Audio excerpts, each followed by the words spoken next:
Fala, torcedor colorado. O Internacional, nessa partida e nessa sequência dos últimos 3 jogos, mostrou azar de rebaixado. Mas mostrou nesse jogo um futebol melhor e os resultados ajudaram.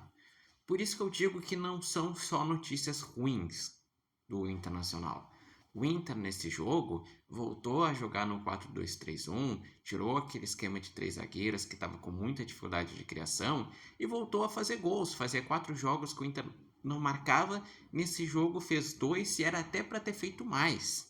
Porque no primeiro tempo o Inter termina com 1-0, mas teve um gol que, na minha visão, foi mal anulado. Era um lance interpretativo e para mim foi uma faltinha que deu sequência no jogo. Além disso, o Inter também desperdiçou outras chances. O próprio Vitinho, que fez 2 gols, teve uma que ele perdeu na cara do gol. E o Inter, até tomar o gol, estava dominando a partida. Estava em boa transição com Vitinho, Carboneiro, Bruno Gomes voltando a jogar como lateral, voltando a ter uma grande partida, deu as 2 assistências. Aliás, os destaques, Vitinho quando voltou para atacante foi o grande destaque, o Bruno Gomes quando voltou para lateral foi o grande destaque, quando o Inter tirou 3 zagueiros, voltou a criar.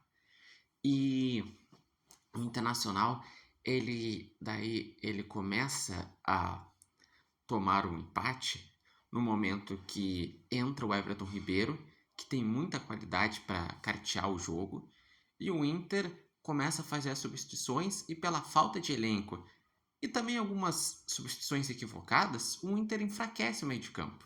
Por exemplo, eu não acredito que era para tirar Thiago Maia para botar Richard, era para botar Bruno Henrique, que tem uma característica parecida. Botando o Richard, o Inter começou a espanar a bola e ele falha no segundo gol, o Richard.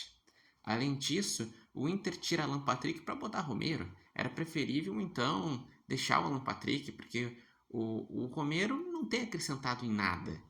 E o Bahia foi começando a trocar, tem um elenco interessante, começou a reter a bola, a criar, teve defesa do Ivan, teve bola que bateu nas 2 traves e segurou, e foi indo até que acabou tomando o empate.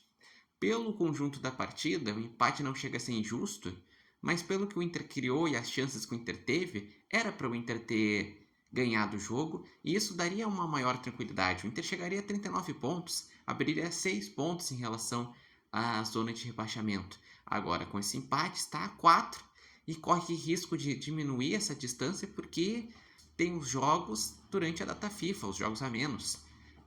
Principalmente Santos e Palmeiras. Porque como o Fortaleza empatou com o Grêmio, mesmo que o Fortaleza ganhe do Atlético Mineiro fora de casa, que não é a tendência, mas mesmo que ganhe, chegaria a 33. Não aumentaria a régua da zona de rebaixamento, que atualmente o 17º é o Santos com 33.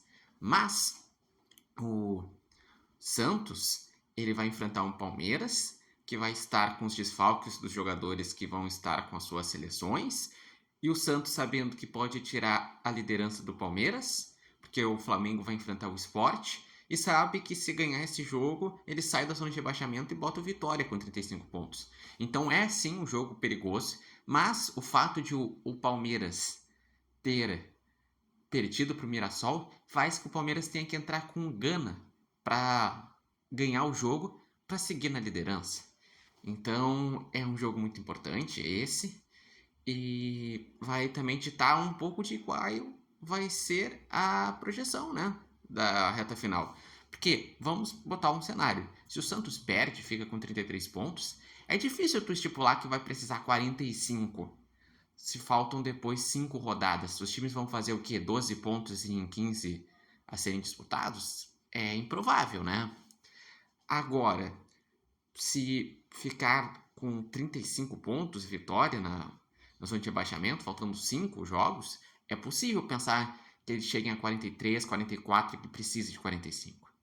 Por isso que o ideal é que o Santos perca, que daí com isso o Santos com 33, acredito que no máximo chegaria a 43, daí com isso faltaria ao Inter mais 6, 7 pontos em 5 jogos para se escapar. Mas para isso precisa mostrar vontade e o futebol que mostrou nesse jogo. O Inter mostrou um futebol mais interessante. E com isso, quando jogar fora de casa, não pode já entrar como derrotado, como o Inter tem entrado nos últimos jogos fora de casa. Nos últimos jogos fora de casa são 5 jogos, um empate, 4 derrotas, em que o Inter já entra com medo do adversário, já entra sem ter uma atitude. O Inter precisa entrar com atitude, até porque o próximo confronto é fora de casa, é um confronto direto contra o Ceará, e o Inter não pode jogar que nem jogou contra o Vitória, porque o Inter mereceu perder contra o Vitória.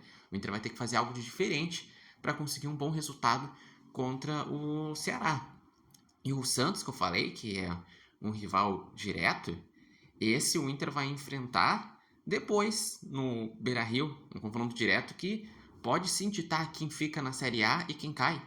Então o Inter precisa assim encarar essas últimas 5 rodadas como 5 finais para conseguir se escapar. E no momento tá realmente entre Santos, Vitória e Inter, porque o Vitória tem 35, empatou na rodada com o Botafogo, está em 16º, o Inter está com 37, em 15º, e o Santos está com 33. Eu posso botar o Juventude, que renasceu com as últimas 2 vitórias? Sim.